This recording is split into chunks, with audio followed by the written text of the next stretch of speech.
Silent Hill was the one that started it all, and fans have been clamoring for a remake since around the time the second game came out because of the limitations of the hardware. Silent Hill 2 still looks good after all these years, especially with the fan enhancements to the PC version, but the first game can't help but be a bit blocky and pixelated. I can understand where these people are coming from. They want awesome games to have awesome graphics and look awesome. But I've had mixed feelings about that. I think the look of the game may not translate well into flashy photorealistic graphics. I think it's perfect the way it is. I first played Silent Hill in the summer of 1999. My dad had found it in a bargain bin for $4, and he decided it was too hard to see what you were doing after you go through the doghouse, so he gave it to me. I spent long nights playing it repeatedly, making a website called White Claudia's Silent Hill site on angelfire.com, and hanging around game FAQs on the library's computers. My own computer was not internet capable. It couldn't display HTML either, but that didn't stop me from coding web pages that I couldn't even test at home. That's probably why my websites look terrible. I am reminded of the audio limitations of older consoles, such as the NES, and the way that Koji Kondo was able to create such memorable music for Super Mario Bros. In spite of these. Likewise, the graphical limitations of the PS1 created a framework in which the devs were able to create fantastic atmosphere and great art. I'd also worry that there would be even more censorship problems if it had been made photorealistic, such as the issues with shooting short, childlike monsters in the school. But even the corpses strung up around the town still managed to look creepy after all these years. And that's where the game really excels. It uses the music, the level design, the creatures, and the story to create a real sense of dread in the player. I'm still afraid to open some of the classroom doors in the alternate school. The fogginess of the town also helped the atmosphere, but also was born of technical limitations involving the draw distance.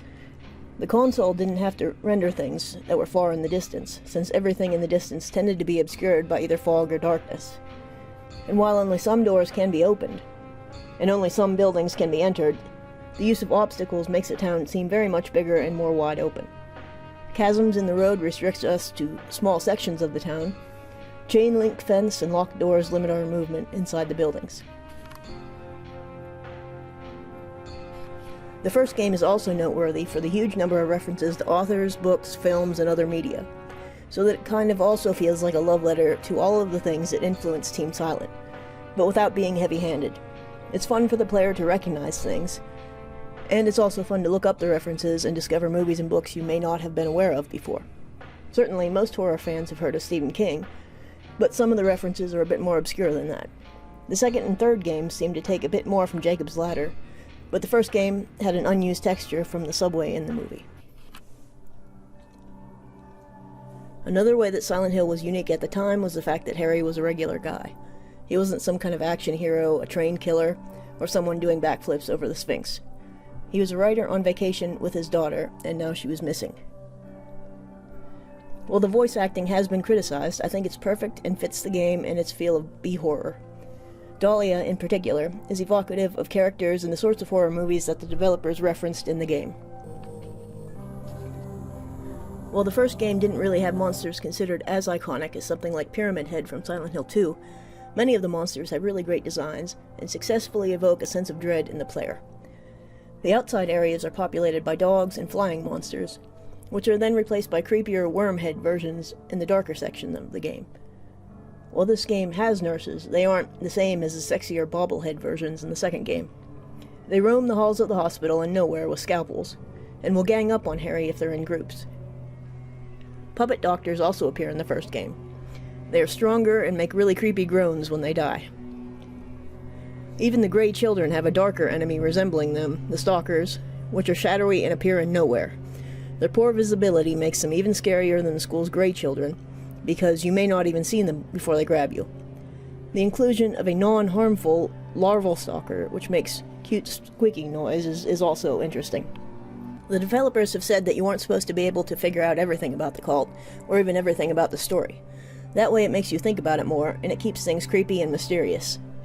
The way that characters hide information from you, or even outright lie to you, also makes the player just as confused as Harry is. Harry repeatedly wonders if he's just dreaming and what's going on. This is why I think the use of the cult is handled better in this game than in the others. We just know there's creepy stuff going on. A burned girl being kept alive in a hospital basement, monsters in the streets, magical objects. Overall, I still think this is the best game in the series. The way we get to know and care about some of the characters, to distrust others, and the simple objective of a man just looking for his daughter. The music and sound are masterfully done by Yamaoka, and I still think that this is also the best soundtrack in the entire series. It may not be the one you want to listen to the most outside of playing the game, but the use of noise and silence to invoke loneliness and fear in the player is fantastic, as is the theme song. This was a great game in 1999, and I still think it's a great and replayable game 20 years later.